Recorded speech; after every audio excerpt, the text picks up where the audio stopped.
কোনো কিছু আসলে শেখে কিভাবে? এই জিনিসটা কি ভেবে দেখেছেন যে how to learn যে কিভাবে শিখতে হয় সেই জিনিসটা শেখা। আপনি যদি শিখতে পারেন যে কোনো কিছু কিভাবে শিখতে হয় তাহলে আপনি যেকোনো কিছু খুব সহজেই শিখতে পারবেন। এবং শিখতে থাকাটা এটা খুবই সুন্দর এবং অনেক ভ্যালুয়েবল একটা স্কিল। সো কিভাবে কোনো কিছু শিখবেন? শেখার জন্য আপনাকে ১ম এ হচ্ছে মাইন্ডসেট এর পরিবর্তন করতে হবে যে আপনি প্রতিনিয়ত শেখার মাইন্ডসেটে থাকবেন। একটা জিনিস আপনি যদি শেখার মাইন্ডসেটে থাকেন তাহলে উপকার হচ্ছে আপনি যেকোনো কারো কাছ থেকে শিখতে পারবেন।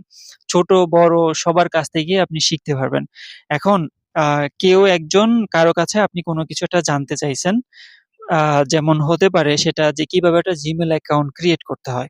তো শুরুতে আপনি বলবেন যে Google এ যাবেন, যাওয়ার পরে কেউ আপনাকে বলতেছে যে Google এ যাবেন, যাওয়ার পরে হচ্ছে সেখানে আপনি আপনার ফোন নাম্বার এবং আপনার হচ্ছে নাম দিয়ে কিছু সংখ্যা দিয়ে একটা Gmail অ্যাকাউন্ট ক্রিয়েট করবেন।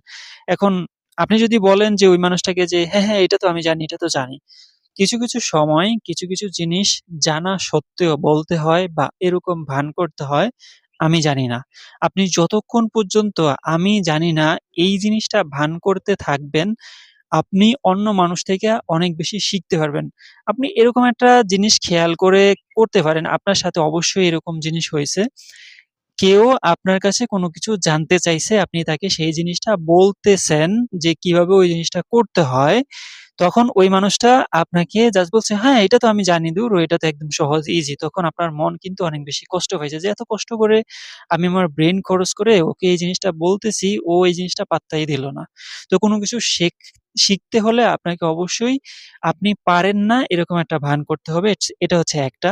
দ্বিতীয়ত হচ্ছে একটা নেইবারহুড ইফেক্ট ক্রিয়েট করা। নেইবারহুড ইফেক্ট জিনিসটা কি?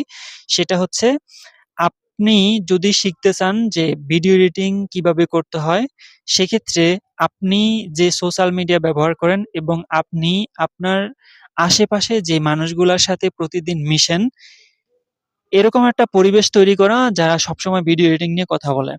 এবং ভিডিও এডিটিং করে, ভিডিও এডিটিং শেখে এবং আশেপাশের সব মানুষগুলা হয়তো বেশ কিছু মানুষ আছে যারা ভিডিও এডিটিং করে সফল টাকা ইনকাম করতেছে। এরকম সারাউন্ডিং এর ভিতরে থাকতে পারলে অনেক বেশি আ ইম্পোর্টেন্ট।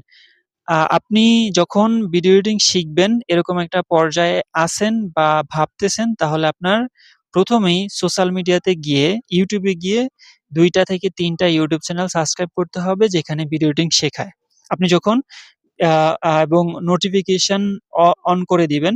যাতে করে তারা যখন ভিডিও আপলোড করবে সেই ভিডিওর নোটিফিকেশন আপনার কাছে আসে।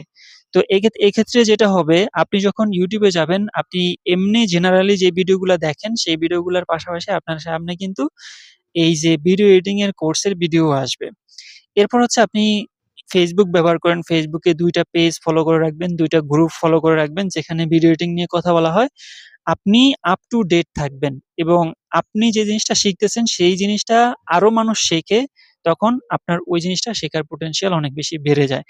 আমি মিস্টার বিস্টের একটা ভিডিও দেখছিলাম। সে হচ্ছে ১০ বছর আগে তার একটা ভিডিও তৈরি করেছে। সে ১০ বছর পরে কি হতে চায় ভবিষ্যৎবাণী। সে আরকি তার নিজের সাথে একটা প্রমিস করতেছিল। যখন সে খুব ছোট ছিল, তার সাবস্ক্রাইবার কম ছিল এবং ইউটিউবটাকে সে খুব বেশি ভালোবাসতো এবং পড়াশোনার থেকেও বেশি ভালোবাসতো। ঠিক ওই সময়টায় সে যখন কনটেন্ট ক্রিয়েশন শুরু করছিল, তখন তার আশেপাশের মানুষজন হচ্ছে তাকে খারাপ কথা বলতেছিল। এর এই ছেলের ভবিষ্যৎ নষ্ট হয়ে যাবে সেটা বলতেছিল। তখন এক পর্যায়ে সে ইউটিউবিংটাকে ছেড়ে দেওয়ার এরকম একটা মন স্থির করে। করার পর কিছুদিন কিছু মাস যখন যায় সে আবার সেই কনটেন্ট ক্রিয়েশন শুরু করে। তবে এবার শুরু করে হচ্ছে যারা কনটেন্ট তৈরি করতে ভালোবাসে, যারা কনটেন্ট তৈরি করে কনটেন্টের আশেপাশে থাকে, ভিডিও তৈরি করে, সেই সমস্ত মানুষের সংস্পর্শে গিয়েছেন এবং যাওয়ার পরে আ যখন তার আশেপাশে সারাক্ষণ কনটেন্ট ক্রিয়েশন করে এরকম মানুষ ছিল, তাদের সাথে থাকার কারণে সে কনটেন্ট ক্রিয়েশন এর যে মোটিভেশনটা সেটা পেয়েছে এবং সে অনুযায়ী কাজ করেছে। কারণ সে বাহিরে বের হলে দেখতেছে যে আরেকজন মানুষ ভিডিও তৈরি করতেছে।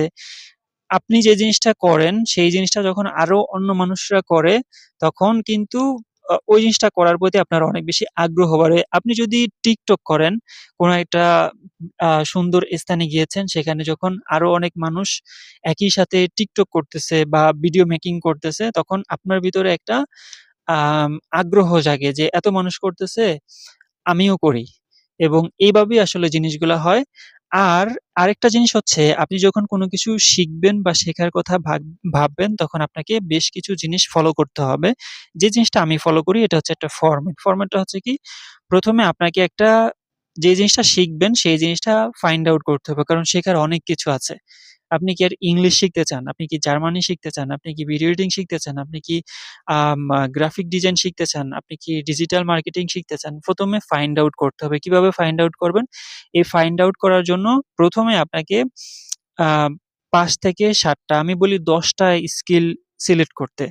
১০ টা skill English, video editing, graphic design, তারপর হচ্ছে এই ধরনের যতগুলো স্কিল আছে এরকম ১০ টা স্কিল সিলেক্ট করতে। ১০ টা স্কিল সিলেক্ট করার পরে এই যে ১০ টা আমি সিলেক্ট করলাম, সিলেক্ট করার পরে আমি এখান থেকে ৫ টা আমি শুরুর দিকে সিলেক্ট করব। অথবা আপনি যায়া টপ 10 অনলাইন স্কিল ইন 2026 লিখে যখন ChatGPT কে জিজ্ঞেস করবেন বা Claude কে জিজ্ঞেস করবেন বা Google কে জিজ্ঞেস করবেন, সে ১০ টা লিস্ট দিবে। সেই ১০ টা লিস্টের দিকে আপনি তাকাবেন, তাকায়ে দেখবেন যে আচ্ছা এর ভিতরে কোন স্কিলটা আছে যে স্কিলটা ইতিমধ্যে আমি কিছুটা হলেও পারি এবং এর ভিতরে ১০ টার লিস্টের ভিতরে কোন স্কিলটা আছে যেটা শিখতে আমি আগ্রহী।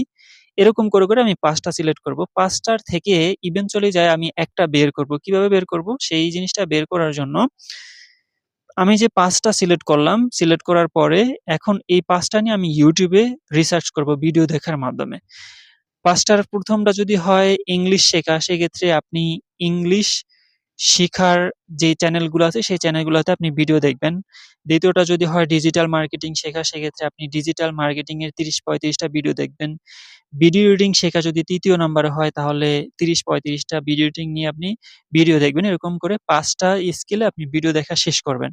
শেষ করার পরে আপনার নিজের কাছে নিজের সৎ থাকতে হবে এবং চোখ বন্ধ করে নিজেকে নিজে প্রশ্ন করতে হবে, আচ্ছা আমি যে ৫ টা স্কিল সম্পর্কে রিসার্চ করেছি এবং ভিডিওগুলো আমি দেখেছি, দেখার পর এখন আমার কি মনে হয় বা আমার কাছে কি মনে হয়েছে যে কোন স্কিলটা শিখতে আমার কাছে সহজ মনে হয়েছে।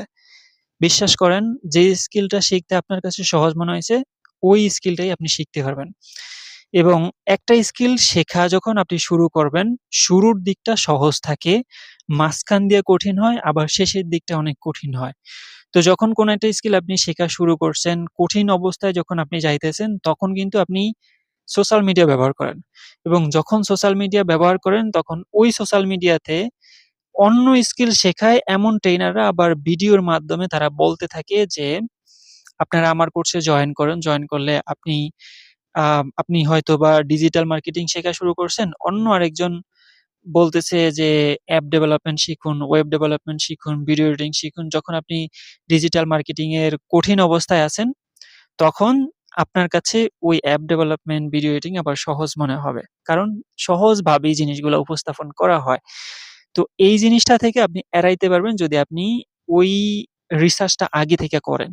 আপনি বুঝতে পারবেন যে, হ্যাঁ, আমি ভিডিও এডিটিং নিয়ে ৩৫ টা ভিডিও দেখছি কিন্তু আমার কাছে কঠিন মনে হয়েছে। আমার ডিজিটাল মার্কেটিং শেখাই উচিত কারণ এটা আমার কাছে সহজ মনে হয়েছে। এই জিনিসটা যখন আপনি ফাইন্ড আউট করবেন তখন আপনাকে আইদার কোর্স করতে হবে আর না হয় আপনাকে একজন ট্রেইনারের কাছে যেতে হবে বা একজন বড় ভাইয়ের কাছে যেতে হবে যে অলরেডি ওই স্কিলটা অর্জন করে ফেলেছে এবং আয় ইনকাম করেছে, এক্সপেরিয়েন্স আছে তার কাছ থেকে আপনি শিখবেন।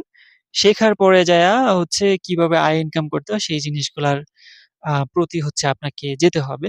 সো এইভাবেই হচ্ছে কোনো কিছু শেখা যায় এবং আ শিখতে পারবেন।